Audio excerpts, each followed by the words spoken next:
આજે આપણે પ્રક્ષિપ્ત ગતિનો અભ્યાસ કરીશું. પ્રક્ષિપ્ત ગતિ.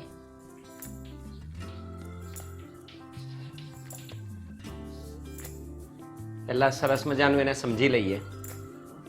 તમે નોંધી શકો, પણ નોટ આપણે પછી લખીએ છીએ. પહેલા એને જુદી રીતે સમજી લઈએ, પછી પુસ્તક અનુસાર આપણે એની નોંધ લખી દઈએ છીએ. પ્રક્ષિપ્ત ગતિનો મતલબ થાય પ્રોજેક્ટાઇલ મોશન. પ્રોજેક્ટાઇલ મોશન.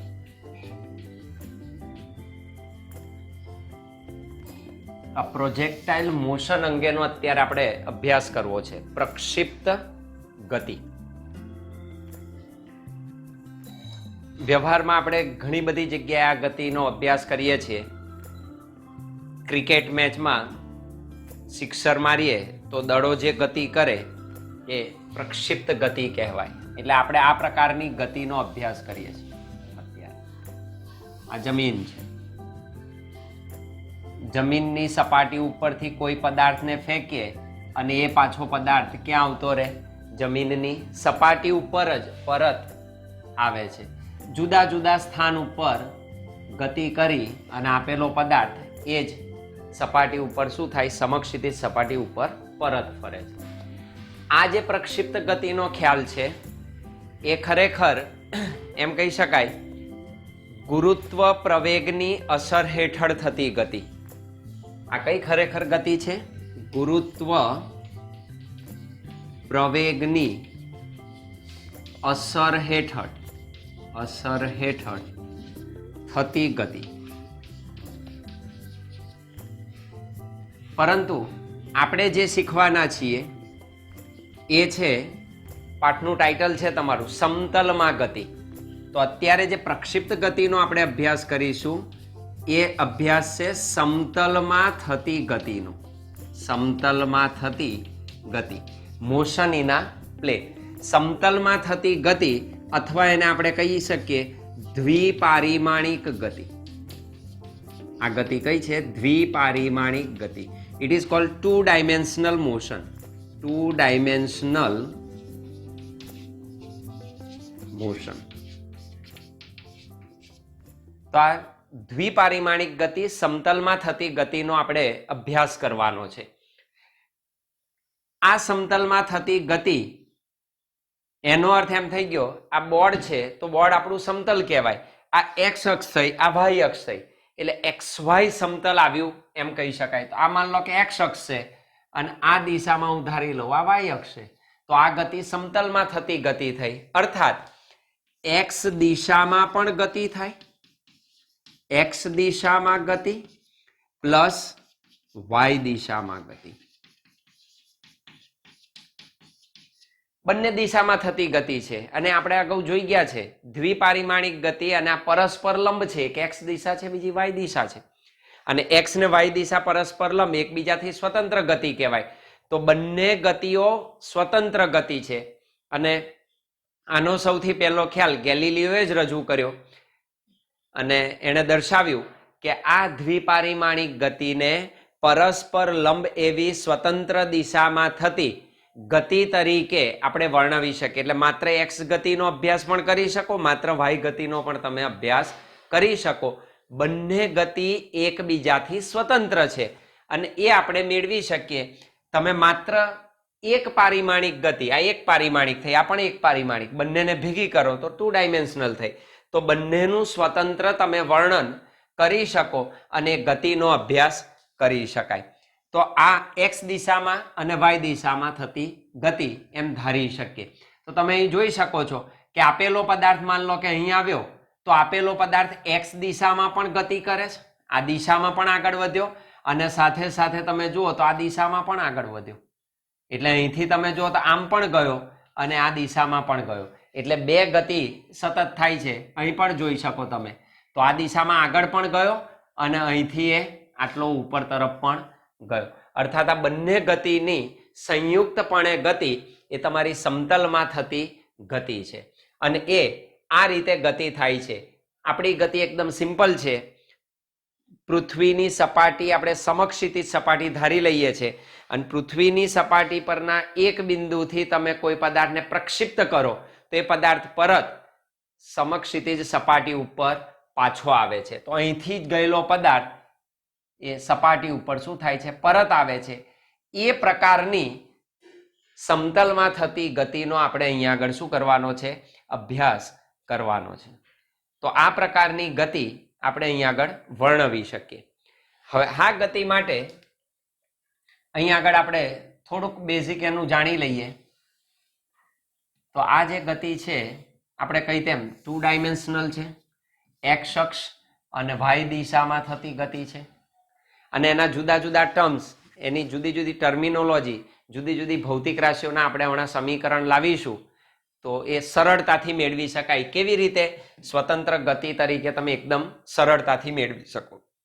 અને અગાઉ શીખી ગયા છે તે નિયમિત પ્રવેગી ગતિના સમીકરણોનો આપણે ઉપયોગ કરી શકીએ. માન લો કે કોઈ પદાર્થને આપણે અહીંયા આગળ સમક્ષિતિજ સપાટી પરથી પ્રક્ષિપ્ત કરીએ છીએ, એટલે આ દિશામાં એને નાખીએ તો આ દિશામાં એને ફેંકીએ તો આ રીતે ગતિ કરીને પરત સપાટી ઉપર પાછો આવે. ધારો કે અહીંથી જ અમે જે પદાર્થને ફેંક્યો એનો પ્રારંભિક વેગ v0 સદિશ છે. શું છે? v0 સદિશ. તો v0 સદિશ શું છે? પ્રારંભિક વેગ. તો આપેલા પદાર્થનો પ્રારંભિક વેગ, અહીંથી હું આ પદાર્થને નાખું અહીંથી જે હું પદાર્થ નાખી તો એનો પ્રારંભિક વેગ કેટલો છે? તો કે v0 સદિશ. તો v0 જેટલા પ્રારંભિક વેગથી આપણે પદાર્થને ફેંકીએ છીએ. કેટલો કોણ બનાવે? તો ધન એક્સ અક્ષ સાથે એને રચે. કારણ કે વેગ કેવી રીતે મળે? તો આપેલા વેગની દિશા વક્રપથ પર જે તે બિંદુ પાસે દોરેલા સ્પર્શકની દિશામાં હોય. આ આપણે જાણીએ છીએ. તો મેં સ્પર્શક દોરી દીધો તો સ્પર્શકની દિશામાં એની વેગની દિશા છે અને એ એક્સ અક્ષ સાથે ધારો કે θ0 કોણ રચે છે. આ θ0 કોણને તેનો પ્રક્ષિપ્ત કોણ કહેવાય. પ્રક્ષિપ્ત કોણ કહેવાય. જે પદાર્થને નાખો છો તમે એ પદાર્થને આપણે પ્રક્ષિપ્ત પદાર્થ કહીશું. તો પ્રક્ષિપ્ત પદાર્થે સમક્ષિતિજ સપાટી સાથે રચેલો કોણ એનો શું થયો? પ્રક્ષિપ્ત કોણ કહેવાય. તો θ0 જેટલા પ્રક્ષિપ્ત કોણે આપેલા પદાર્થને ઉગમ બિંદુથી સમક્ષિતિજ દિશા સાથે v0 પ્રારંભિક વેગથી ફેંકતા તે આ પ્રકારની સમતલમાં ગતિ કરે છે અને એના વિવિધ સમીકરણ આપણે લાવવાના છે. ઓકે, તો આ જે પદાર્થ છે એ પ્રારંભિક v0 વેગ સાથે ગતિ કરે છે. હવે તમે અહીં જોઈ શકો, આપણે ઓલરેડી શીખી ગયા, વેક્ટર ફોર્મ પર તમને ખબર પડે, સદિશ સ્વરૂપ. જો આ જે સદિશ છે કયા ચરણમાં છે? એમને જ દેખાઈશ તમને. કયું ચરણ છે? આ પ્રથમ ચરણ થયું એક્સ વાય. પેલું વર્તુળ યાદ કરવાનું અને સદિશ આપણો v0 આમ છે. જો તો આ v0 સદિશ છે. તો અહીંયા આગળ આવ્યો. એના બે ઘટક મળે. કોઈ પણ સદિશ ખૂણો બનાવે તો તેના બે ઘટકો આપણને મળે. એના શીર્ષ પરથી એક્સ અક્ષ પર લંબ લેવાય તો આ એક્સ દિશામાંનો ઘટક થયો જેને આપણે પાસેનો ઘટક કહીએ છીએ, અને વાય દિશામાં લંબ લો તો આ વાય દિશાનો ઘટક મળે. તો મને આપેલા પ્રારંભિક વેગના બે ઘટક મળે. એક્સ દિશાનો તો એને હું કહીશ v0x, એક્સ દિશાનો ઘટક v0x, that is equal to શું થાય? પાસેનો ઘટક v0 cos θ0 અને આ દિશાનો ઘટક થાય v0y બરાબર v0 sin θ0. આ ક્લિયર હોવું જોઈએ આપણને. તો v0 સદિશના મને બે ઘટક મળે, એક પાસેનો ઘટક અને એક સામેનો ઘટક. પાસેનો ઘટક તમને મળે v0x, that is equal to v0 cos θ0 અને સામેનો ઘટક તમને મળે v0y બરાબર v0 sin θ0. સારું, ધીરે ધીરે પદાર્થ જો અહીંથી ઉપર આવે છે તો જેમ જેમ પદાર્થ ઉપર જાય તેમ તેમ તમે જોઈ શકો એ બે પ્રકારના વેગથી ગતિ કરે છે. એક એક્સ દિશામાંનો વેગ છે v0x, વાય દિશામાંનો વેગ છે v0y. બે ઘટક સ્વતંત્ર થઈ ગયા, એક્સ અને વાય. આ પદાર્થ જો જુદા જુદા બિંદુઓ પાસે એની ગતિ જુઓ, આ જુદા જુદા બિંદુઓ પાસે પદાર્થ જો ગતિ કરીને આગળ વધે તો અહીં આગળ પદાર્થનો આ દિશામાંનો વેગ એનો પ્રારંભિક વેગ છે, ધેટ ઇઝ v0x. અહીં પણ તમે જુઓ તો આ દિશાનો વેગ એનો v0x થાય, અહીં જુઓ તો પણ v0x થાય, અહીં જુઓ તોય v0x થાય, અહીં પણ v0x થાય. તો આપેલા પદાર્થનો પ્રારંભિક વેગ દરેક બિંદુ પાસે કેવો રહે છે? અચળ રહે છે. અર્થાત સમક્ષિતિજ દિશામાં એક્સ અક્ષની દિશામાં પદાર્થનો વેગ બદલાતો નથી. કેવો રહે છે? અચળ. તો સમક્ષિતિજ દિશામાં તેનો પ્રારંભિક વેગ જે છે એ કેવો રહે છે? સમગ્ર ગતિપથ દરમિયાન અચળ રહે છે, તો એ બદલાતો નથી. તો આ v0x પ્રારંભિક, અહીં આગળ એનો વેગ x દિશામાંનો vx થયો, અહીં પણ vx થયો, અહીં પણ vx થશે, જુદો જુદો મળે. તો એ vx પણ કેવો રહેશે? અચળ રહેશે. અચળ રહેશે એટલે કેટલો મળે? પ્રારંભિક વેગ જેટલો. અર્થાત x દિશામાંનો વેગ, તમે હવે બે ઘટક લઈ શકો આના, હું અહીં બે ઘટકોનું x દિશાના ઘટકો લખી શકાય અને બીજા y દિશામાંના ઘટકો, x દિશા અને y દિશા. સ્વતંત્ર ગતિ તરીકે આપણે એને દર્શાવી શકીએ. તો x દિશામાંની ગતિમાંનો પ્રારંભિક વેગ કેટલો છે? તો x દિશામાંની ગતિનો પ્રારંભિક વેગ v0x બરાબર કેટલો મળે છે આપણને? That is v0 cos θ0. y દિશામાંનો પ્રારંભિક વેગ કેટલો છે એનો ઘટક? તો કે v0 sin θ0. આપેલો પદાર્થ x દિશામાં પોતાની ઝડપ બદલતો નથી, એટલે એનો વેગ અચળ, દિશા પણ બદલાતી નથી, બરાબર, મૂલ્ય પણ કેવું રહેશે? અચળ. અને એટલા માટે કહી શકીએ કે એક્સ અક્ષની દિશામાં આપેલા પદાર્થનો પ્રવેગ કેટલો થાય? 0 થાય. કારણ કે વેગ બદલાતો જ નથી. પ્રવેગ એટલે શું? વેગમાં સમય સાથે ફેરફારનો દર, પણ વેગ બદલાતો જ નથી સમય સાથે, એટલે કે પ્રવેગ કેવો? 0. અર્થાત એક્સ અક્ષની દિશામાં એ અચળ પ્રવેગી ગતિ કરે છે. તો સમક્ષિતિજ દિશામાંનો વેગ કેવો છે? અચળ. તો આ દિશામાં એની ગતિ અચળ વેગી ગતિ થઈ. તો આ દિશામાં વેગ અચળ છે, એટલો છે. વાય દિશામાં એને પ્રવેગ મળે. હવે જો વાય દિશામાં પ્રવેગ કેટલો થાય? જો અહીં આગળ વાય દિશા છે, વાય દિશામાં અહીં આગળ તમે જુઓ તો એનો પ્રારંભિક વેગ છે v0y.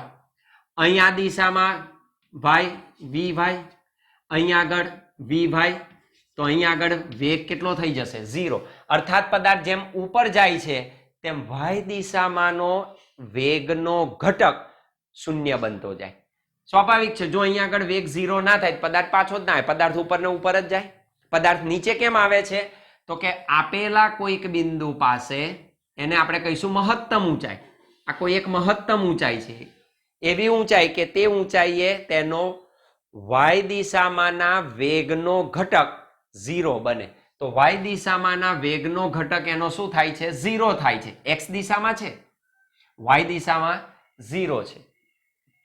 ફરી અહીં આવે એટલે એનો વેગ ઘટે, અને અહીં આવે એટલે પ્રારંભિક વેગ જેટલો થાય. અને અધો દિશામાં તમે જાઓ તો એ માઇનસ દિશામાં તમને મળે. કેમ એવું થાય? તો પદાર્થ જ્યારે ઉર્ધ્વ દિશામાં ગતિ કરે ત્યારે આપણે જાણીએ છીએ કે એને અધો દિશામાં, આ દિશામાં ગુરુત્વ પ્રવેગ લાગે, અને એનો પ્રવેગ છે. તો વાય દિશામાંનો એનો પ્રવેગ કેટલો મળે? તો કે પદાર્થ પૃથ્વી તરફ, આપણે પૃથ્વીના ક્ષેત્રની વાત કરીએ છીએ, એટલે પૃથ્વી તરફ આકર્ષાતો રહે, અને અધો દિશા છે તો એ પ્રવેગ કેટલો મળે? -g. ગુરુત્વ પ્રવેગ જેટલો હોય, જે આગળ આપણે જોઈ ગયા છે, જેને આપણે કહ્યું હતું મુક્ત પતન પામતા પદાર્થોની ગતિ. આ મુક્ત પતન નથી, ગુરુત્વ પ્રવેગની અસર હેઠળ ગતિ એટલે મુક્ત પતન પામતા પદાર્થની ગતિ. તો અધો દિશામાંનો એનો પ્રવેગ કેટલો છે? -g દરેક બિંદુ પાસે. તો વાય દિશામાંનો પ્રવેગ કેટલો મળે? એનો -g જેટલો. તો ત્યાં આગળ અહીં આગળ વેગ 0 થાય એટલે અહીં જે વેગ હતો એનાથી અહીં ઘટે, અહીં 0 થાય, ફરી અહીં આગળ વધે, અહીં એનાથી વધી જાય. અર્થાત આપેલો પદાર્થ y દિશામાં બદલાતા વેગથી ગતિ કરે છે, અર્થાત તે દિશામાં એની ગતિ પ્રવેગી છે, પણ આ પ્રવેગ અધો દિશામાંનો અચળ છે, એટલે ઉર્ધ્વ દિશામાં એ નિયમિત પ્રવેગી ગતિ કરે છે, જ્યારે x અક્ષની દિશામાં તે સમક્ષિતિજ દિશામાં અચળ વેગી ગતિ કરે છે. તો સમક્ષિતિજ દિશામાં અચળ વેગી ગતિ અને ઉર્ધ્વ દિશામાં નિયમિત પ્રવેગી ગતિ એમ બે પરસ્પર લંબ એવી સ્વતંત્ર દિશામાંની ગતિ તરીકે આપેલો પદાર્થ અહીં આગળ ગતિ કરે છે. અર્થાત તમે અહીં કહી શકો ax 0 છે એટલે આ વેગ કેવો થઈ ગયો? અચળ થયો. તો v0x x દિશામાંનો વેગ કેવો છે? અચળ. તો અચળ વેગી ગતિ. તો x દિશામાં કેવી ગતિ કરે? અચળ વેગથી ગતિ કરે. તો x દિશામાં પદાર્થની પ્રક્ષિપ્ત પદાર્થની ગતિ અચળ વેગી ગતિ થાય. જ્યારે y દિશામાં તમે જુઓ તો અહીં વેગ શું થયો? ઘટ્યો. એટલે પ્રારંભમાં વેગ કેવો હતો? v0y. પ્રારંભિક વેગ v0y છે. પ્રારંભમાં શું થયો અહીં આગળ? તો y દિશામાં પ્રારંભમાં શરૂઆતમાં શું થાય? પ્રારંભમાં વેગ ઘટે, વેગ ઘટશે. પછી કોઈક મહત્તમ ઊંચાઈએ વેગ કેવો થઈ જશે? 0. y દિશામાંના જ વેગના ઘટકની વાત કરું તો એ 0 થાય. ફરી નીચે આવે તો વેગમાં શું થશે? વધારો થશે. ફરી વેગ શું થાય? વધે છે. આમ બદલાતા વેગ સાથે એ શું કરે છે? ગતિ કરે છે. તો મેક્સિમમ હાઈટ ઉપર અહીં આગળ એનો y દિશામાંનો વેગનો ઘટક કેવો થાય? 0 થાય. અને ત્યારબાદ એ વેગમાં શું થશે? વધારો થશે. તો એ વેગના મૂલ્યમાં વધારો થાય. તો આ રીતે આપેલો પદાર્થ x દિશા ને y દિશામાં આ પ્રકારની ગતિ શું કરે છે? અનુભવે છે. ક્લિયર? તો આટલી પહેલી બાબત થઈ. હવે એની જુદી જુદી ટર્મિનોલોજી એટલે એના જુદા જુદા સૂત્રો આપણે શીખવાના છે. 3 સૂત્રો પહેલા શીખીશું, પછી ચોથું સૂત્ર શીખીએ, બહુ મહત્વના છે. એના આધારિત ઘણા બધા દાખલા છે. આટલો કન્સેપ્ટ ક્લિયર થયો હોય તો આપણે ઇન્ડિવિજ્યુઅલી પહેલા શીખી લઈએ કેવી રીતે સૂત્રો મેળવી શકાય સરળતાથી. તો એની વાત કરીએ. તો આપણે પ્રક્ષિપ્ત ગતિને લગતા પદાર્થના સૂત્રો મેળવવા છે. તો ફરી હું અહીં આગળ દર્શાવી દઉં. આપણી પ્રક્ષિપ્ત ગતિ આ પ્રકારની છે. XY સમતલમાં થતી ગતિ છે, દ્વિપારિમાણિક ગતિ. પદાર્થ આ રીતે ગતિ કરે છે. રાઈટ? ઉગમ બિંદુથી પ્રારંભિક વેગ v0 સદિશ, θ0 પ્રક્ષિપ્ત કોણ. અને આપણે 3 પ્રકારના સૂત્રો અત્યારે લાવવા છે. પહેલું સૂત્ર લાવીશું. તમે જોઈ શકો પદાર્થને મેં અહીંથી પ્રક્ષિપ્ત પદાર્થને અહીંથી મેં ફેંક્યો તો આ પદાર્થ ધીરે ધીરે આગળ વધીને આ બિંદુએ આવે, બરાબર? જેને આપણે કહ્યું મહત્તમ ઊંચાઈ. તો આ મહત્તમ ઊંચાઈએ પહોંચતા કેટલો સમય લે એ સૌ પ્રથમ મળી શકે. તો મહત્તમ ઊંચાઈએ પહોંચતા લાગતો સમય time to reach at maximum height, એને કહીશું TM. તો અહીંથી અહીં ધારો કે પદાર્થ પહોંચવા માટે TM જેટલો સમય લે છે. તો અહીં આપણે કહ્યું તેમ અહીંથી વેગ ઘટીને 0 થાય, અહીંથી વધીને તો એટલો થાય. એટલે અહીંથી અહીં જેટલો સમય લાગશે અહીંથી અહીં આવતા એટલો જ સમય લાગે. તો પાછા ફરતા પણ લાગતો સમય કેટલો? TM. તો પદાર્થને મેં અહીંથી ફેંક્યો અને પદાર્થ અહીં પાછો આવ્યો. તો સમગ્ર પરિપથ દરમિયાન, સમગ્ર માર્ગ પર જ્યાંથી શરૂ થઈ ગતિને ત્યાં આગળ જ્યારે અંત પામે ત્યારે સમગ્ર ગતિ દરમિયાન એ પદાર્થે કેટલો સમય લીધો એને કહેવાય ટાઈમ ઓફ ફ્લાઇટ, ઉડ્ડયનનો સમય. તો આપણે શોધવું શું પડશે આના ઉપરથી?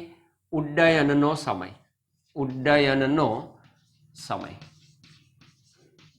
પદાર્થ ઉડ્યો કહેવાય ને. જ્યારે પૃથ્વીની સપાટીથી કોઈ પદાર્થ અદ્ધર હોય, એને સ્પર્શેલો ના હોય, તે ઉડતો પદાર્થ કહેવાય. તો અહીંથી મેં નાખ્યો, અહીં સુધી એ શું છે? હવામાં અદ્ધર છે, તો એ ઉડે છે એમ કહેવાય. That is time of flight. એટલે એને કેપિટલ ટી સંજ્ઞા વડે આપણે રજૂ કરીશું. તો ટાઈમ ઓફ ફ્લાઇટને આપણે પદાર્થનો પ્રક્ષિપ્ત સમય, ઉડ્ડયનનો સમય, ટાઈમ ઓફ ફ્લાઇટ TF તરીકે દર્શાવીશું.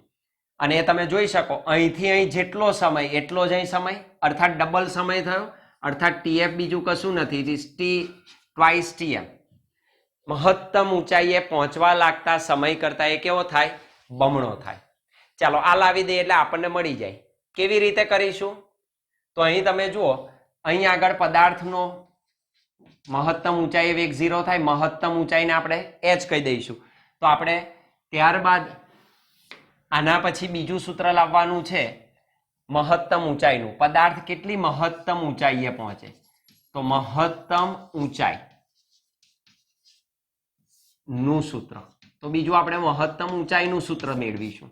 અને ત્રીજી વાત કરીશું, અહીંથી પદાર્થ મેં નાખ્યો, પદાર્થ અહીં પાછો આવ્યો, તો અહીંથી અહીં x દિશામાં કેટલી અંતર કાપીને પદાર્થ પાછો આવ્યો, જેને કહેવાય રેન્જ.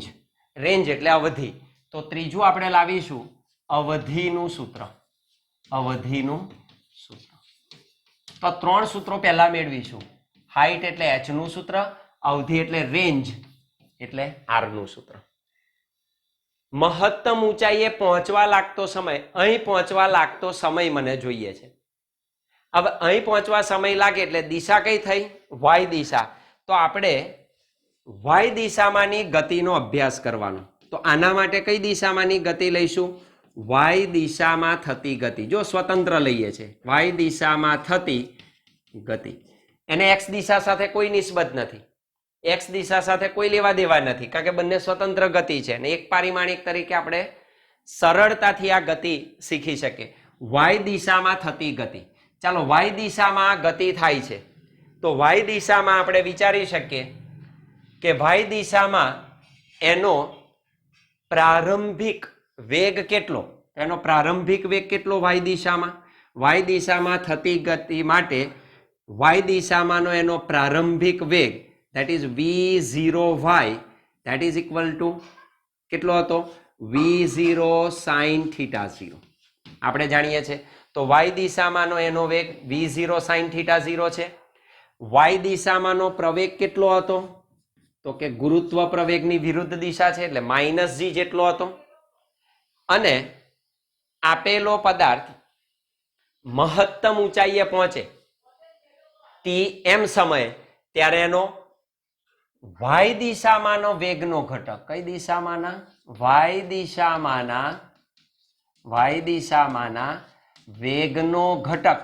વેગ નહીં, સંપૂર્ણ વેગ નહીં, કારણ કે x દિશામાં તો એને ગતિ છે જ. y દિશામાંના વેગનો ઘટક 0 બને. y દિશામાંના વેગનો ઘટક 0 થાય, અર્થાત vy બરાબર શું થાય? 0 મળે. તો vy ઇક્વલ ટુ તમને 0 મળે. મારે લાવવું છે સમયનું સૂત્ર. તો time to reach at maximum height શું મળે? તો મારે એ સૂત્રની જરૂર પડે. તો આપણે જાણીએ છીએ નિયમિત પ્રવેગી ગતિનું પ્રથમ સમીકરણ મેળવાય. કયું? એ લખી શકો. તો પ્રથમ સમીકરણ કયું હતું? v બરાબર v0 પ્લસ at. તો v એટલે y દિશામાંની વાત કરીએ છીએ, તો y દિશામાંનો વેગ બરાબર y દિશામાંનો પ્રારંભિક વેગ પ્લસ y દિશામાંનો પ્રવેગ અને મહત્તમ ઊંચાઈએ પહોંચવા લાગતો સમય tm. તો તમે આ લખી શકો. અર્થાત vy કેટલો થાય? 0. This is equal to v0 sin theta 0. ay એટલે કેટલા? -g tm. તો અહીં આગળ તમે અહીં લખી શકો. આને સૂત્રનો કરતા બનાવે તો આ બાજુ લાવીએ તો શું થાય? gtm બરાબર v0 sin theta 0. tm ને સૂત્રનો કરતા બનાવી દો તો tm બરાબર શું લખી શકાય? v0 sin theta 0 divided by g. તો મહત્તમ ઊંચાઈએ પહોંચવા કેટલો સમય લે પ્રક્ષિપ્ત પદાર્થ? તો કે v0 sin θ 0 અપન g.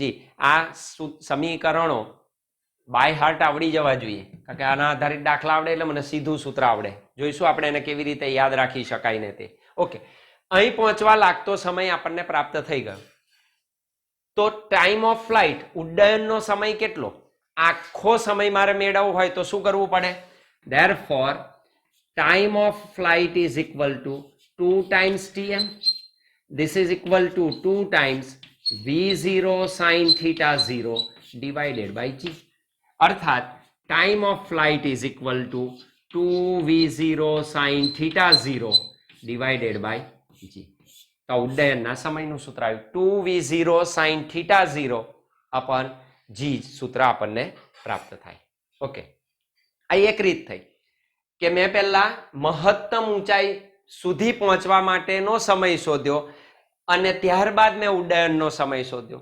આના બદલે તમે ડાયરેક્ટ ઉડ્ડયનનો સમય શોધી શકો, ટીએમ ના શોધો તો પણ ચાલે, એ પણ આપણે મેળવી શકીએ. કેવી રીતે? તો હવે આપણે એની વાત કરીએ કે ડાયરેક્ટ આપણે કેવી રીતે પ્રાપ્ત કરી શકીએ. જુઓ, આ સૂત્રો પછી આપણે લાવીએ છીએ અને બીજી રીતે આપણે મેળવીએ. ઉડ્ડયનનો સમય શોધવાની બીજી રીત, આના શોધવું હોય ડાયરેક્ટ શોધવું હોય તો ટીએફ અન્ય રીતથી. શીખજો બરાબર, શીખવાની પહેલા કોશિશ કરજો, પચાવજો શું કરીએ છે તે. સારું, ચાલો ફરી અહીંથી અહીં મારે જવું છે. વાય દિશામાંની ગતિ છે. ઓકે, ધારો કે હું આને ધારી લઉં કે આ પોઈન્ટ છે એ, આ પોઈન્ટ બી છે અને આ સી પોઈન્ટ છે. એ થી બી અને બી થી સી. હવે મારે જવું છે એ થી સી સુધી ડાયરેક્ટ. તો એ થી સી સુધીની ગતિનો મારે અભ્યાસ કરવો છે. તો શું કરીશું? તો વાય ડિરેક્શનમાં એ થી સી સુધી મારે ગતિ કરી. અહીંથી અહીં ક્યાં કરી મેં? એ થી બી સુધી ગતિ. પછી હું બી થી સી ગયો. ટીએફ ની અન્ય રીત એટલે એ થી ક્યાં જવું છે મારે? સી સુધી. એ થી સી સુધી સીધું જ. તો એના માટેનો ટાઈમ કેટલો? તો કે ટી બરાબર ટીએફ. અહીંથી અહીં સુધી પહોંચવા કેટલો સમય લાગે? ટીએફ જેટલો. સારું, વાય દિશામાંનો વેગ કેટલો પ્રારંભિક? તો કે v0y બરાબર v0 sin θ 0. તો વાય દિશામાંનો એનો વેગ છે v0 sin θ 0. વાય દિશામાંનો પ્રવેગ કેટલો? તો કે -g જેટલો. અચળ છે તો -g જેટલો પ્રવેગ છે. હવે અહીંથી પદાર્થ અહીં પહોંચ્યો તો પદાર્થનું સ્થાનાંતર થયું, એના સ્થાનમાં શું થયો? ફેરફાર. પ્રારંભમાં એ બિંદુ પર હતો, અંતિમ ક્યાં છે? સી પર છે. તો પદાર્થનું સ્થાનાંતર આપણે દર્શાવી શકીએ તો એક્સ દિશામાંનું સ્થાનાંતર, તો that is equal two x. તો એક્સ દિશામાંનું સ્થાનાંતર અથવા તો સ્થાનાંતરને આપણે ડી વડે લખી દઈએ. તો અત્યારે સ્થાનાંતર આપણે લખીશું. જો પ્રારંભમાં ક્યાં હતો? જમીન પર. અંતિમ પણ ક્યાં આવ્યો? જમીન પર આવ્યો. ફરી યાદ રાખજો, હું વાય દિશામાંની વાત કરું છું. પદાર્થે વાય દિશામાં કરેલું સ્થાનાંતર જોઉં છું. આ તો એક્સ દિશાનું સ્થાનાંતર છે, આ એની વાત નથી કરતો. કઈ દિશાની વાત કરીએ છીએ? વાય દિશામાં થતી ગતિની વાત કરીએ છીએ. આ યાદ રાખજો, વાય દિશામાં થતી ગતિનો અભ્યાસ કરીએ છીએ અત્યારે. એટલે તમારે એક્સ દિશા નહીં વિચારવાની. તો પદાર્થ પ્રારંભમાં અહીં હતો, વાય દિશામાં કેટલું અંતર કાપ્યું? છે જ નહીં, ત્યાંનો ત્યાં જ છે. પ્રારંભમાં 0 અંતર હતો, અંતિમે કેટલું છે? વાય 0. અર્થાત વાય દિશામાંનું સ્થાનાંતર D that is equal to 0. તો વાય દિશામાં પદાર્થે ગતિ કરી નથી. આ તો એક્સ દિશામાં ગતિ કરી, વાય દિશા તો અહીં મળે, તો અહીંયા તો પદાર્થ છે જ નહીં. તો વાય દિશામાંનું પદાર્થનું સ્થાનાંતર કેટલું મળે? 0 મળે. આ સૂત્ર જેમાં સ્થાનાંતર આવતું હોય, સમય આવતું હોય, તો અચળ પ્રવેગી ગતિનું સમીકરણ નંબર 2 ઉપયોગમાં લઈ શકાય. ચાલો એ સૂત્રનો ઉપયોગ કરીએ. તો શું હતું કે ડી બરાબર v0t + 1/2 at². આ સૂત્રનો આપણે ઉપયોગ કરીએ તો ડી બરાબર v0t પ્લસ 1/2 at સ્ક્વેર. ચાલો વાય દિશામાંનું સ્થાનાંતર કેટલું? 0. આ વાય દિશામાંનું સ્થાનાંતર છે 0. v0 કઈ દિશામાંનો? વાય દિશામાંનો વેગ. ટી કેટલા? ટાઈમ ઓફ ફ્લાઇટ ઉડ્ડયન સમય પ્લસ 1/2 વાય દિશામાંનો પ્રવેગ ટાઈમ ઓફ ફ્લાઇટ નો square. That means 0 is equal to v0y એટલે શું? v0 sin theta 0 into tf minus 1/2 કારણ કે ay બરાબર માઇનસ g છે તો 1/2 g tf સ્ક્વેર. ધેરફોર આ બંને ફેક્ટરમાંથી tf કોમન નીકળે અથવા તો આને આ બાજુ લાવી દઉં તો શું થશે? જુઓ 1/2 g tf square is equal to v0 sin theta 0 tf 1 tf gets cancel. That means tf બરાબર આ 2 અહીં જશે 2v0 sin theta 0 divided by g. તો તમને સીધું સૂત્ર મળી જાય. તો ઉડ્ડયનનો સમય 2v0 sin theta 0 અપન g જેટલો પ્રાપ્ત થાય એ જ છે. આ રીતે પણ મળે, આ રીતે પણ તમે મેળવી શકો. હવે ડાયરેક્ટ આ મળી ગયું અને મને એવું કે મહત્તમ ઊંચાઈએ પહોંચવા લાગતો સમય, તો આના ઉપરથી time to reach maximum height એટલે આના કરતા અડધો સમય લાગે. તો તમે આમ લખી શકો that is tf/2. This is equal to આનું અડધું એટલે v0 sin theta 0 divided by g. તો પણ તમને મહત્તમ ઊંચાઈએ પહોંચવા લાગતો સમય મળી શકે. આ જુદી જુદી રીતો છે બરાબર. તો આ જુદી જુદી રીતે પણ તમારે યાદ રાખવાનું, ક્યારે કોની જરૂર પડે કહેવાય નહીં, દાખલા ગણવામાં કામ લાગે. પ્રક્ષિપ્ત પદાર્થે પ્રાપ્ત કરે મહત્તમ ઊંચાઈ નું સૂત્ર that is h, maximum height. તો આ h નું સૂત્ર લાવવું છે. કઈ દિશા છે ફરી પાછી? y દિશા. તો વાત કરવી છે y દિશામાં થતી ગતિની. તો y દિશામાં થતી ગતિ આપણે એક પારિમાણિક ગતિનો જ અભ્યાસ કરીએ છીએ. તમે જો સમજવામાં સરળતા છે, ભલે દ્વિપારિમાણિક ગતિ રહી. અત્યારે y ની દિશા છે તો y ની ગતિનો આપણે અભ્યાસ કરીએ. ઓકે, ચાલો y દિશામાં થતી ગતિ માટે પ્રારંભિક વેગ કેટલો? તો કે v0y બરાબર v0 sin theta 0. ઉર્ધ્વ દિશામાંનો પ્રારંભિક વેગ આટલો.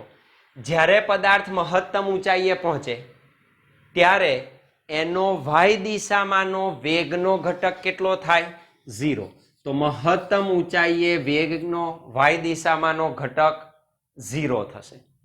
ચાલો પ્રવેગ કેટલો y દિશામાંનો? તો કે -g.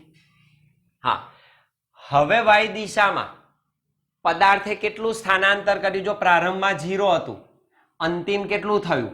h ઊંચાઈએ પહોંચ્યો તો h -0. તો અંતિમ y દિશામાંનું સ્થાનાંતર કેટલું છે? h. તો y દિશામાંનું સ્થાનાંતર તમને h મળે. શું આમાં સમય આવે છે? સમયનું પદ છે નહીં. તો તમે અંતિમ સમીકરણ લખી શકો. તો આપેલું અંતિમ સમીકરણનો ઉપયોગ તમે કરી શકો નિયમિત પ્રવેગી ગતિનું. શું હતું? તો કે v² બરાબર v0² પ્લસ 2ad. તો v² બરાબર v0² પ્લસ 2ad. આપણે x - x0 લખતા હતા અથવા x લખતા હતા. અત્યારે y દિશા છે એટલે મેં d લખી દીધું. ઓકે, તો આ થાય vy², y દિશાની ગતિ, y દિશાનો પ્રારંભિક વેગ પ્લસ 2 y દિશામાંનો પ્રવેગ, સ્થાનાંતર y દિશામાંનો, આ દિશાનું સ્થાનાંતર. ઓકે, મહત્તમ ઊંચાઈએ પહોંચે તો આ ઘટક 0 થઈ જાય. This is equal to v0y એટલે v0 sin theta 0 નો સ્ક્વેર પ્લસ 2 ay એટલે -g dy એટલે h. That means 0 is equal to v0² sin square theta 0 minus 2gh. આ -2gh ને આ બાજુ લાવો, ધન બને તો twice gh બરાબર v0² sin square theta 0. તો h ને સૂત્રનો કરતા બનાવીએ તો twice g છેદમાં જતો રહે, તો તો v0 square sine square theta 0 divided by twice c. તો મહત્તમ ઊંચાઈનું સૂત્ર શું મળે તમને? v0 square sine square theta 0. પહેલું સૂત્ર શું હતું? જે અહીં લખી રાખું, time to reach maximum height that is equal to v0 sin theta 0 divided by g. Time of flight, ઉડ્ડયનનો સમય શું હતો? તો કે 2v0 sin theta 0 divided by g. મહત્તમ ઊંચાઈનું સૂત્ર શું મળ્યું? તો કે v0 square sin square theta 0 upon twice c. તો v0 square sin square theta 0 upon twice c. તો આ બીજા નંબરનું સમીકરણ આપણને મળે કે પ્રક્ષિપ્ત પદાર્થ કેટલી મહત્તમ ઊંચાઈ પ્રાપ્ત કરે. અને આ બધામાં જુઓ તમે શાના ઉપર આધારિત છે? પ્રારંભિક વેગ, પ્રક્ષિપ્ત કોણ અને આ તો અચળ છે. આ બે ઉપર જ ડિપેન્ડન્ટ છે. પ્રારંભિક વેગ કેટલો, પ્રક્ષિપ્ત કોણ કેટલો, તમે એના ઉપરથી મહત્તમ ઊંચાઈ, ટાઈમ ઓફ ફ્લાઇટ, મહત્તમ ઊંચાઈ પહોંચવા લાગતો સમય વગેરે મેળવી શકો. તો આ બીજા નંબરનું સમીકરણ થયું તમારું. આપેલા પ્રક્ષિપ્ત પદાર્થને ઉગમ બિંદુ પરથી જો સમક્ષિતિજ સાથે થીટા 0 કોણ બનાવતી દિશામાં આપણે ફેંકીએ તો એનો ગતિપથ આવો થઈને પદાર્થ પરત આપેલી સપાટી ઉપર શું થાય છે? પરત ફરે છે. તો પ્રારંભિક સ્થાનથી x દિશામાં અંતિમ સ્થાન સુધી એણે જે અંતર કાપ્યું એને આપેલા પ્રક્ષિપ્ત પદાર્થની અવધિ કહેવાય. અર્થાત પ્રક્ષિપ્ત પદાર્થે સમક્ષિતિજ દિશામાં કાપેલા અંતરને તેની અવધિ, રેન્જ r કહે છે. તો આપણે અવધિનું સૂત્ર લાવીશું. અવધિ એટલે રેન્જ અને એનો સિમ્બોલ r છે. ઓકે, તો અવધિનું સૂત્ર લાવવું છે કઈ દિશામાં? x દિશામાં. તો હવે આપણે x દિશામાં થતી ગતિનો અભ્યાસ કરીશું. x દિશામાં થતી ગતિ. તો x દિશામાં થતી ગતિની વાત કરીશું. x દિશામાં આપણે કહીએ તો પદાર્થનો પ્રારંભિક વેગ કેટલો? તો કે v0x બરાબર v0 cos થીટા 0. અચળ છે. અચળ વેગી ગતિ કરે એ દિશામાં એને કોઈ પ્રવેગ છે નહીં. તો એ દિશામાંનો એનો પ્રવેગ x દિશામાંનો that is 0. આ દિશામાં એની કોઈ પ્રવેગી ગતિ નથી કારણ કે એનો વેગ સતત કેવો રહે? સમક્ષિતિજ દિશામાં અચળ રહે છે. એ દિશામાં એને કોઈ પ્રવેગ મળતો નથી. તો એ પ્રવેગી ગતિ એ દિશામાં થતી નથી એટલે એ દિશામાં એનો પ્રવેગ કેવો છે? શૂન્ય છે. x દિશામાં કેટલું સ્થાનાંતર કરે? આ પ્રારંભિક સ્થાન, આ અંતિમ સ્થાન, r જેટલું સ્થાનાંતર કર્યું. તો આપેલું x દિશામાંનું સ્થાનાંતર that is equal to r. તો એને આપણે અવધિ કહી દઈએ, એની r છે. અને અહીંથી અહીં જ્યારે પદાર્થ પહોંચે ત્યારે કેટલો સમય લે? તો આટલો સમય લે એટલે કે ઉડ્ડયનનો સમય મળે. અર્થાત that is t is equal to time of flight. અને time of flight it is equal to, આપણી પાસે સૂત્ર છે 2v0 sin theta 0 divided by g. તો આપણી પાસે ટાઈમ ઓફ ફ્લાઇટનું સૂત્ર છે 2v0 sin theta 0 upon g. ચાલો, આમાં સમય છે, સ્થાનાંતર પણ છે. તો આપણે બીજા નંબરના નિયમિત પ્રવેગી ગતિના સમીકરણનો ઉપયોગ કરીએ. તો બીજું સમીકરણ તમારું હતું d બરાબર v0t plus 1/2 at square. d એટલે x દિશામાંનું સ્થાનાંતર, v0 એટલે x દિશામાંનો વેગ પ્રારંભિક, t એટલે time of flight, plus 1/2 x દિશામાંનો પ્રવેગ, ટાઈમ ઓફ ફ્લાઇટનો સ્ક્વેર. પણ ધીસ ટેન્ડ્સ ટુ 0 કારણ કે પ્રવેગ કેટલો છે? x દિશામાંનો પ્રવેગ 0 છે એટલે આ પદ 0 થઈ જાય. અર્થાત dx બરાબર v0x tf લખાય. That means dx x દિશામાંનું સ્થાનાંતર r. v0x કેટલો? તો કે v0 cos થીટા 0. tf કેટલા? તો કે twice v0 sin theta 0 divided by g. Now this is equal to r બરાબર 2 ને આગળ લાવી દઉં 2 v0 into v0 v0 square into sin theta 0 cos theta 0. Divided by g. અહીં આગળ આપણે થોડીક ગણિતની ભાષાનો ઉપયોગ કરીશું, તમારે યાદ રાખવાની. 2 sin theta 0 cos theta 0, 2 sin theta 0 cos theta 0, it is equal to sin 2 theta 0. This is not sin square, it is sin 2 theta 0. આ યાદ રાખવાનું. આવા અમુક સૂત્રો તમારે યાદ રાખવાના. sin 2 theta 0 નું વિસ્તરણ શું થાય? તો કે 2 sin theta 0 cos theta 0, અથવા 2 sin theta 0 cos theta 0 એટલે શું? તો કે sin 2 theta 0. તો આ પણ સૂત્ર ચાલે, અને વધારે આ વપરાય છે તો આપણે આમ લખી શકીએ r બરાબર v0 square 2 sin theta 0 cos theta 0 ને બદલે શું મૂકીશ? sin 2 theta 0 divided by g. તો આને કહેવાય પ્રક્ષિપ્ત પદાર્થની અવધિનું સૂત્ર. તો પ્રક્ષિપ્ત પદાર્થની અવધિ r બરાબર v0 square sin 2 theta 0 divided by g. તો એનું ત્રીજું સૂત્ર મળે. તો પ્રક્ષિપ્ત પદાર્થની અવધિનું સૂત્ર આપણને પ્રાપ્ત થાય v0 square sin 2 theta 0 upon g.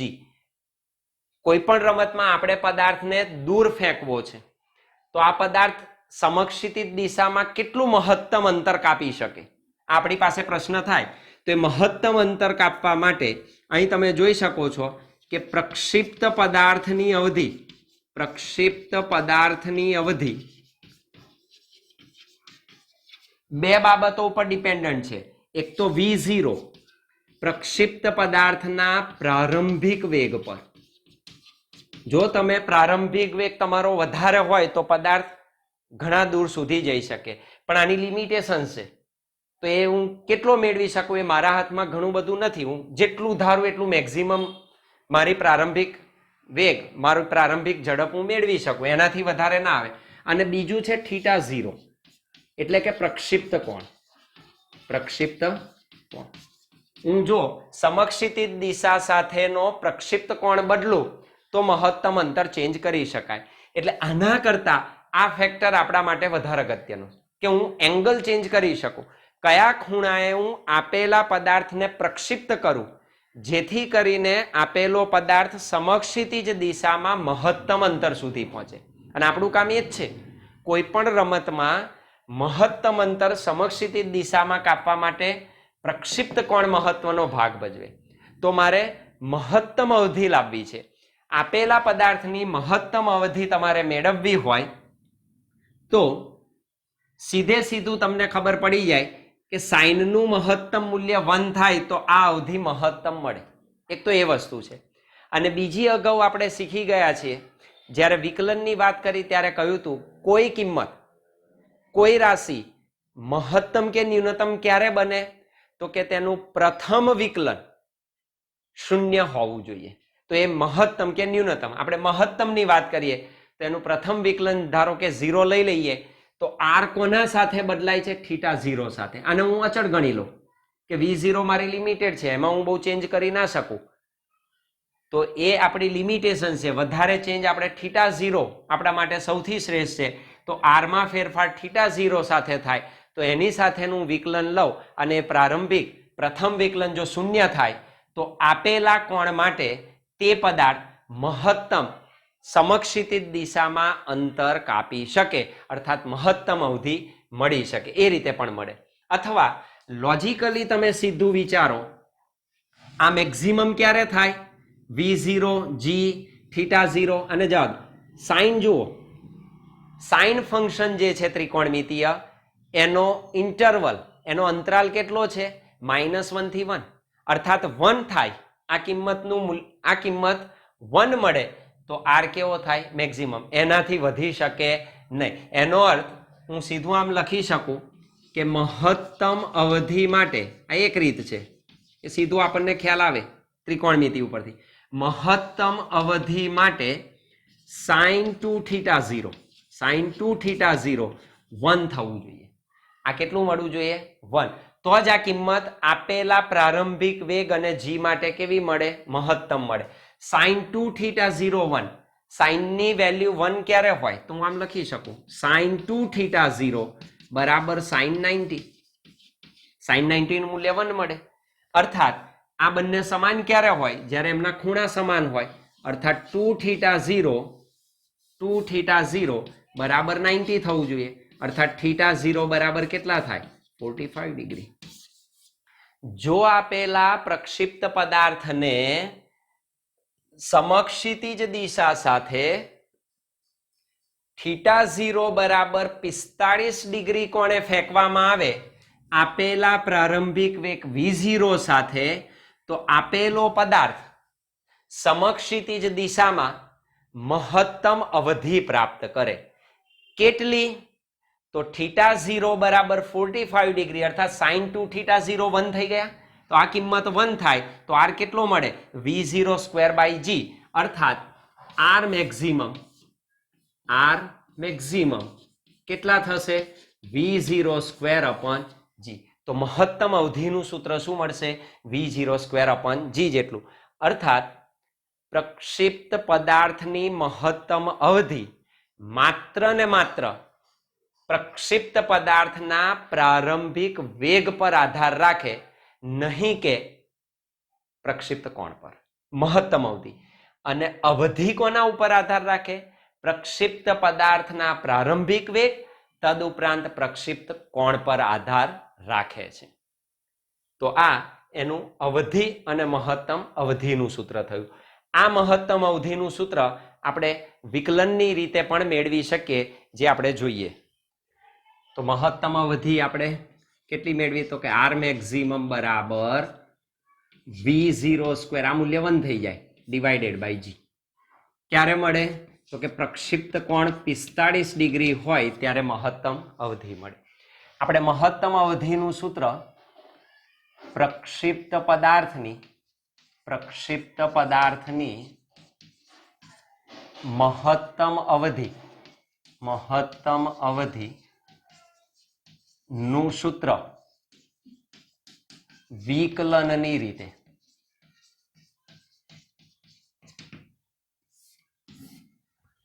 આ એક્સ્ટ્રા છે તમારા માટે. કેવી રીતે મેળવાય? જુદા જુદા રસ્તાઓ શીખી લેવાના, એક રસ્તો તો આપણને મળી જાય.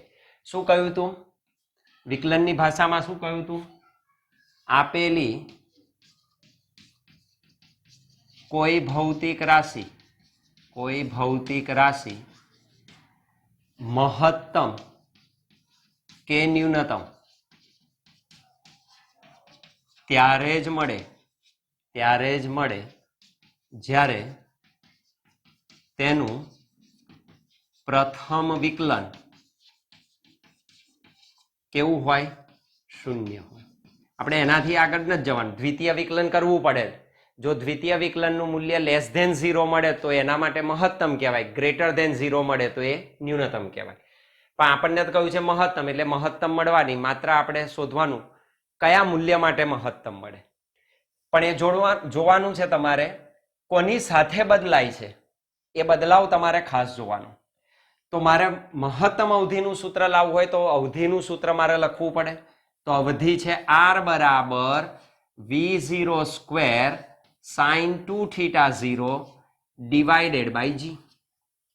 આ છે મારી પાસે. તો v0 square sin 2θ0 upon g. R maximum લાવવી છે. શું બદલાય છે? હું આ નથી બદલતો, g નથી બદલતો. શું બદલું છું? θ0, કારણ કે આ વેલ્યુ મારે જોવી છે સાઇનની. આ મૂલ્ય 1 થવું જોઈએ. તો θ0 બદલું તો r બદલાય છે, θ0 બદલું તો r બદલાય છે. તો અવધિમાં ફેરફાર કોને લીધે થાય છે? θ0. જેને લીધે બદલાય એની સાપેક્ષ વિકલન કરવું પડે. તો સમીકરણનું θ0 ની સાપેક્ષ વિકલન લેતા. ફરી એકવાર તમારી સામે વિકલન આવે છે તો વિકલન જુઓ. શું લખીશું? dr upon dθ0 બરાબર d upon dθ0 of r એટલે શું? v0 square sin 2θ0 divided by g. ઘણી બધી તમે જો પ્રેક્ટિસ કરી હોય તો આના વિકલન ખબર પડે. v0 સ્ક્વેર અપન g અચળ છે, સહગુણક અચળ હોય તો એને વિકલનમાં બહાર લઈ લેવાનો. તો dr upon dθ0 this is equal to v0 square upon g into d upon d theta 0 of sin 2 theta 0 of sin 2 theta 0. ચાલો સાઇન નું વિકલન શું? તો કે કોસાઇન. પછી પ્રશ્ન થાય શું આ x છે? ના, તો 2x છે. તો જ્યારે x ના હોય તો એનું પણ શું કરવું પડે? વિકલન કરવું પડે. તો નાઉ ધેટ ઇઝ ઇક્વલ ટુ શું કહ્યું તું? dr upon d theta 0 કેવું થવું જોઈએ? શૂન્ય. આ મૂલ્ય મેળવવું હોય તો dr upon d theta 0 તેનું પ્રથમ વિકલન શૂન્ય હોય. Now this is equal to 0. that means v0 square upon g, v0 square upon g into sin 2 theta 0 નું વિકલન શું થાય? તો કે cos 2 theta 0. પણ આ x નથી એટલે એનું વિકલન કરવું પડે. તો d upon d theta 0 of 2 theta 0. now this is not equal to 0. v0 square upon g 0 નથી. તો 0 કોણ છે? તો કે આ factor, that is cos 2 theta 0 into 2 અચળ theta 0 નું વિકલન 2 theta 0 upon d theta 0. this is equal to 1. that means 0 is equal to cos 2 theta 0 into 2. but 2 is not equal to 0. બે 0 ન હોય તો 0 કોણ? cos 2 theta 0 is equal to 0. cos નું મૂલ્ય 0 ક્યારે થાય? તો કે cos 2 theta 0 બરાબર cosine 90. cos 90 હોય ત્યારે એનું મૂલ્ય 0 થાય. અર્થાત બંને ખૂણા સરખા હોય ત્યારે આ સમાન થાય. અર્થાત 2 theta 0 બરાબર કેટલા? 90 degree. that means what is theta 0? it is 90 degree by 2. that means theta 0 બરાબર શું? 45 ડિગ્રી. તો theta 0 નું મૂલ્ય 45 ડિગ્રી હોય ત્યારે અવધિ મહત્તમ મળે. અર્થાત કિંમત મૂકી દેવાય એમાં. તો સૂત્રમાં કિંમત મૂકી દો તો તમને મહત્તમ અવધિનું સૂત્ર મળે.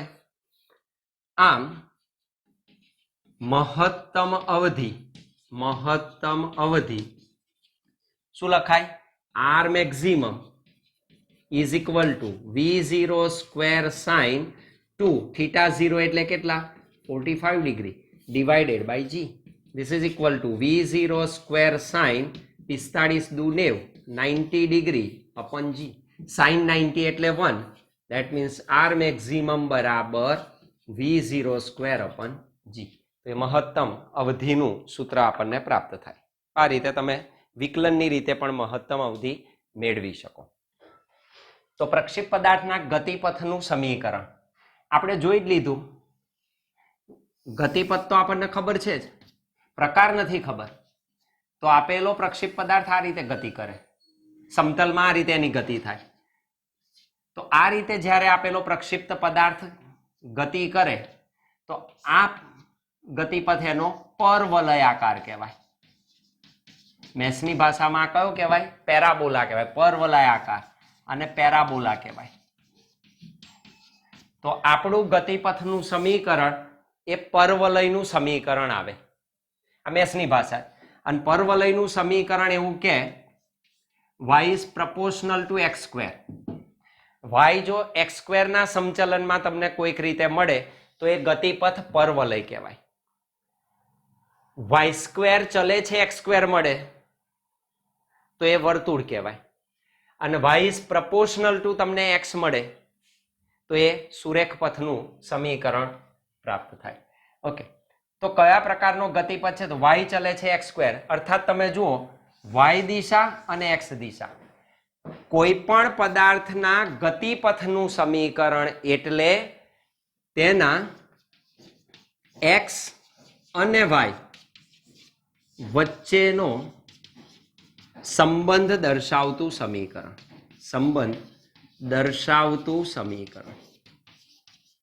પેલું આ મગજમાં ક્લિયર કરવા. x અને y, કારણ કે બે દિશામાં ગતિ થઈ, એક x દિશાની ગતિ, બીજી y દિશાની ગતિ. x અને y વચ્ચેનો સંબંધ દર્શાવતું સમીકરણ લાવું તો એ આપેલા પદાર્થની ગતિપથ, એની ટ્રેજેક્ટરી કયા પથ પર ગતિ કરશે એનું એ સમીકરણ પ્રાપ્ત થાય. તો તો એ પદાર્થ x અને y વચ્ચેનો સંબંધ દર્શાવતું સમીકરણ આપે. તમે એ પણ જોઈ શકો x અને y વચ્ચેનો સંબંધ દર્શાવતું સમીકરણ અર્થાત આ સમીકરણ માં સમયનું પદ ગેરહાજર છે. અર્થાત પદાર્થનો ગતિપથ સમયથી સ્વતંત્ર છે. તો એ સમય પર આધારિત નથી, એટલે કે સમય આવવો જોઈએ નહીં. તો અહીંયા આગળ કોના વચ્ચેનો સંબંધ છે? x અને y દિશા વચ્ચેનો. યાદ રાખજો. એટલે આપેલો પદાર્થ માન લો કે ગતિ કરીને કોઈક બિંદુ પાસે અહીં આવ્યો તો એને x દિશામાં કોઈ અંતર કાપ્યું x અને કોઈક y દિશામાં અંતર કાપ્યું y. x અને y વચ્ચેનો સંબંધ દર્શાવતું મારે અહીંયા આગળ સૂત્ર મેળવવું. પ્રારંભિક વેગ કેટલો છે? તો કે v0 સદિશ. પ્રક્ષિપ્ત કોણ કેટલો? θ0. તો x અને y વચ્ચેનો સંબંધ દર્શાવતું આપણે સમીકરણ લાવવું છે. અને આ સમીકરણ લાવવું હોય તો મારે x અને y દિશાનો વિચાર કરવો પડે. તો x દિશાના સૂત્રો જોઈએ અને બીજા y દિશામાંના સમીકરણ જોઈએ. તો શું કરીશું? ચાલો x દિશામાં પ્રારંભિક વેગ કેટલો? તો કે v0x બરાબર v0 cos θ0. y દિશામાંનો વેગ કેટલો? v0y બરાબર v0 sin θ0. x દિશામાંનો પદાર્થનો પ્રવેગ ax 0, y દિશામાંનો -g.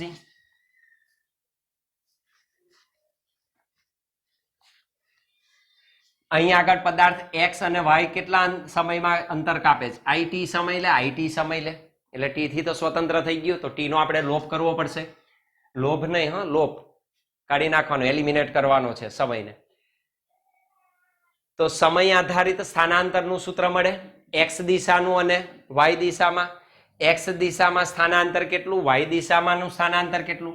ચાલો અહીંયા આગળ હું લખું કે x દિશામાંનું સ્થાનાંતર dx બરાબર v0xt પ્લસ 1/2 axt² અને y દિશામાં dy બરાબર v0yt પ્લસ 1/2 ayt² મળે. અહીં તમે જોઈ શકો x દિશામાંનું સ્થાનાંતર કેટલું? તો કે x. It is equal two v0xt. ax કેટલા? 0. This tends to 0. તો અહીં x બરાબર v0xt થાય. dy y દિશાનું સ્થાનાંતર કેટલું? y બરાબર v0yt. ay કેટલા? -g. તો -1/2 gt². મારે x અને y વચ્ચેનો સંબંધ લાવવો છે તો t નો લોપ કરવો પડે.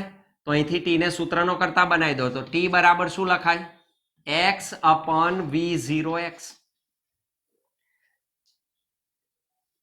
આ t ની કિંમત આમાં મુકાય તો આ સમીકરણમાં આપણે કિંમત મૂકી દઈશું t ની. તો મને સૂત્ર શું મળે? તો એનું સાદું રૂપ આપો, તમારો જવાબ આવે. ધેટ મીન્સ y બરાબર v0y. t એટલે લખું x upon v0x -1/2 g into x upon v0x square. v0y નું વેલ્યુ મૂકી દઈએ. v0y એટલે v0 sin θ0 into x upon v0x એટલે v0 cos θ0 -1/2 g x નો વર્ગ, સોરી x પહેલા લખીએ, v0x એટલે ડિવાઇડેડ બાય v0 cos θ0. અર્થાત this v0 gets cancelled.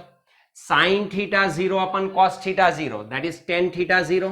sin upon cos tan, that is equal to x tan θ0 minus 1/2 g આ square છે x નો વર્ગ divided by v0 square cos square θ0. તો નીચે એનો વર્ગ. તો આ જે સમીકરણ મળ્યું જે y અને x વચ્ચેનો સંબંધ છે, જો અહીં આગળ y is proportional to x square. તો આ સમીકરણ અથવા તો તમે કહી શકો જો સમીકરણ y બરાબર ax plus bx² પ્રકારનું હોય, આપણું સમીકરણ એ પ્રકારનું છે. એ કોણ છે? તો કે tan θ0. This is A. What is B? તો B is what? Minus X square સિવાયનું પદ minus 1/2 g upon v0 square cos square theta 0. તો એ આખું પદ આના સિવાયનું એ શું મળે તમને? બી. તો આ સમીકરણ પરવલયનું સમીકરણ છે. આપણું સમીકરણ એ જ રીતે મળ્યું. તો આ પ્રક્ષિપ્ત પદાર્થના ગતિપથનું સમીકરણ દર્શાવે. અને આપેલા પદાર્થનો ગતિપથ આ જે આકાર મળે એને પરવલયાકાર કહેવાય. તો પ્રક્ષિપ્ત પદાર્થનો ગતિપથ પરવલયાકાર હોય છે. તો આ પ્રક્ષિપ્ત પદાર્થના ગતિપથનું સૂત્ર તમને પ્રાપ્ત થાય અને ગતિપથ પરવલયાકાર છે. અને સરળતા માટે લખવું હોય તો આપણે જે શીખ્યા એનું તમે એક સીધું સિમ્પલ હવે લિસ્ટ કરી શકો કે આપણે આજે શાનો અભ્યાસ કર્યો? પ્રક્ષિપ્ત પદાર્થની ગતિનો. તો પ્રક્ષિપ્ત પદાર્થની ગતિ માટેના વિવિધ સૂત્રો તમારે પહેલા પાકા કરી જ દેવા પડે, કારણ કે એના આધારિત દાખલા છે અને એ તમને સીધા મોઢે આવડે તો સરળતાથી તમે દાખલા ગણી શકો. ની આપણે નોંધ પછી બનાવીશું. કયા કયા સૂત્રો શીખ્યા? તો પ્રક્ષિપ્ત પદાર્થના ગતિપથ માટેનું મહત્તમ ઊંચાઈએ પહોંચવા લાગતા સમયનું સૂત્ર આપણે સૌથી પહેલું મેળવ્યું. તો મહત્તમ ઊંચાઈએ પહોંચવા માટે લાગતો સમય v0 sin θ 0 અપન g સૂત્ર હતું. Okay. Number 2 time of flight, ઉડ્ડયનનો સમય આના કરતા બમણો હોય 2v0 sin θ 0 અપન g. ત્રીજું સૂત્ર મેળવ્યું મહત્તમ ઊંચાઈએ પહોંચવા લાગતા સમયનું સૂત્ર. તો આપેલો પદાર્થ મહત્તમ ઊંચાઈએ પહોંચે તો એનું સૂત્ર v0 square sin square θ 0 upon twice g. ચોથું સૂત્ર લાવ્યા આપણે અવધિનું સૂત્ર. તો પ્રક્ષિપ્ત પદાર્થની અવધિ v0 સ્ક્વેર sin 2θ 0 અપન g મળે. ત્યારબાદ આપણે વાત કરી મહત્તમ અવધિ. તો મહત્તમ અવધિ માટે θ 0 45 મૂકવા પડે, sin 90 થાય, sin 91 થાય. તો આર મેક્સિમમ કેટલો મળે? v0 સ્ક્વેર અપન g જેટલો. અને છેલ્લું સૂત્ર મેળવ્યું પ્રક્ષિપ્ત પદાર્થના ગતિપથનું સમીકરણ. ગતિપથનું સમીકરણ. તો પ્રક્ષિપ્ત પદાર્થના ગતિપથનું સમીકરણ y બરાબર a tan θ 0 minus 1/2 g x square upon v0 square cos square θ 0. અર્થાત પ્રક્ષિપ્ત પદાર્થનો ગતિપથ કેવો હોય? તો કે પ્રક્ષિપ્ત પદાર્થનો ગતિપથ પરવલયાકાર હોય છે. પરવલયાકાર હોય છે. આટલી વસ્તુની આપણે જાણકારી આજે પ્રાપ્ત કરી.